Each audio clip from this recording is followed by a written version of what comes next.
What's up and welcome to the video. So we just recently reviewed the OnePlus 12. That was a great phone, and we're gonna stay on the OnePlus train with the OnePlus Watch 2. It has been 3 years since we first saw the first gen OnePlus Watch, and that watch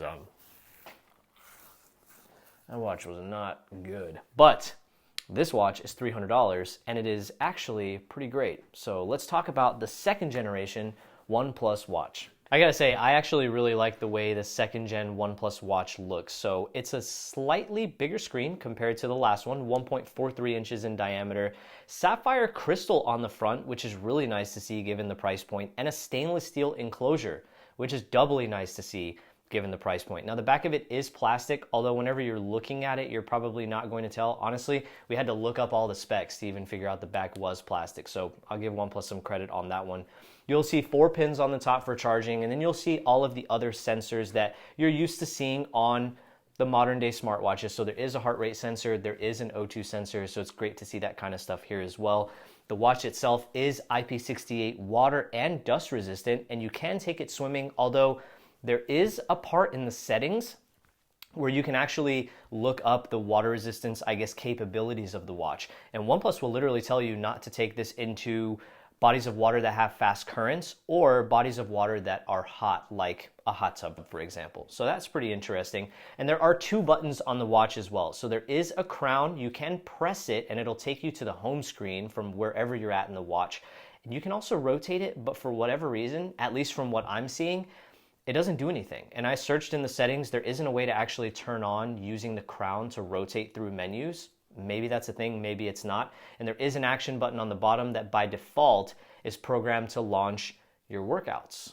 All in all, I think this is a great looking watch. It is obviously circular, which I personally like more. It looks like such a classic timepiece. And OnePlus also did a great job of providing some classic looking watch faces. So this, it looks pretty fantastic, to be honest. And if I remember correctly, performance on the first gen OnePlus Watch, it wasn't too hot. As a product itself, it just wasn't too hot. Now, we don't have all the details because, again, that watch is 3 years old, but performance, user experience, everything on the second gen OnePlus Watch has been improved. And honestly, it's a testament to both the hardware improvements on the inside and the software improvements.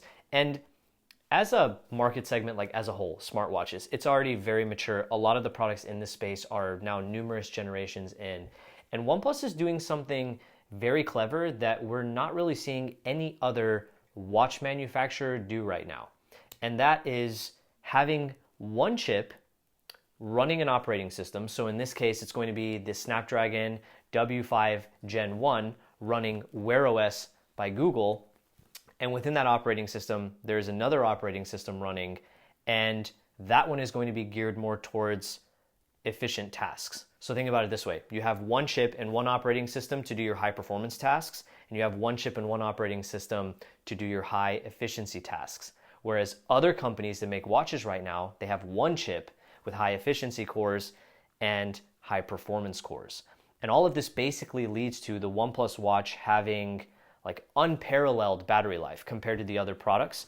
The OnePlus Watch second generation can apparently get up to 100 hours of battery life on a single charge. And they're doing all this with a battery size of 500 milliamp hours. Now, when you take a look at like the realm of watches out there, 500 milliamp hours is actually pretty sizable. The only watch I believe that you can buy right now on the market, at least the really like popular mainstream ones, is going to be the Apple Watch Ultra that will come with a slightly bigger battery, and that's like right around 542. So it's only marginally bigger than the second gen OnePlus Watch. But either way, the key to achieving battery life like that is going to be optimized settings. So out of the box, the OnePlus Watch comes enabled with what's called smart mode. It's going to have like your key things like always on display turned off in order to achieve that pretty stellar battery life. And I've done my rounds testing both because personally, I prefer always on display to be on.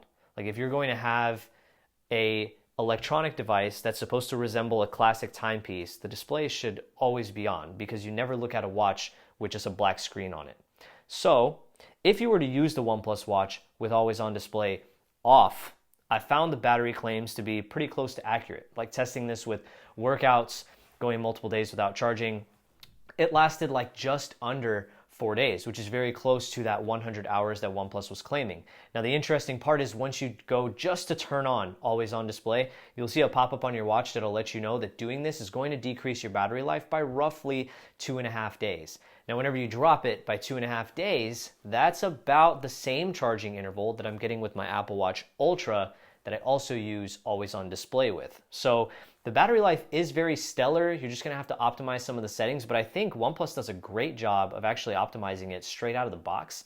So you really don't have to touch anything if you don't want to. You just set it up, put it on your wrist, and you're good for numerous days of battery life. And the charger also supports some pretty fast charging. So that's pretty great. And I think most importantly, the execution of the product itself is there, especially given how competitive this price point is. Now, of course, like during my testing period, I looked a little strange. I have two phones on me. I have an iPhone and my Apple Watch Ultra, and I also have a OnePlus phone, and I have the second generation OnePlus Watch. I'm doing workouts with two different watches on and stuff like that. So of course I look weird, but I found the workout tracking to be very, very good. And OnePlus's health app on here does a great job of providing you a ton of details and a ton of metrics. There wasn't really a point where I was looking at my workout analytics and thinking to myself like, oh, I really wish I would have, well, I was using the Ultra at the time as well, but it was not really a thing where I'm like, oh, shoot, like this crucial thing that my Ultra does in terms of providing me metrics is missing on a watch like this. And I think that's going to be the most important whenever OnePlus wants to pull off the user experience on a watch like this. I mean, it's pretty great. $300, and I've even seen certain circumstances where, like, let's say you're buying a OnePlus 12 off of OnePlus's website. They'll do a good job of, like, if you bundle it with a watch, they'll give you a slight discount on the watch. And like I said at the beginning of the video, $299 for this watch with something like a stainless steel enclosure, great performance, sapphire glass on the front. That's already very, very competitive in the marketplace that we're dealing with right now. And if you were to get a discount on that, I mean, that's pretty fantastic. So it's going to be great for someone who loves to stay within that OnePlus ecosystem and have a fantastic smartwatch to go with it. All in all, I think it's a really solid product, and I think that just about does it.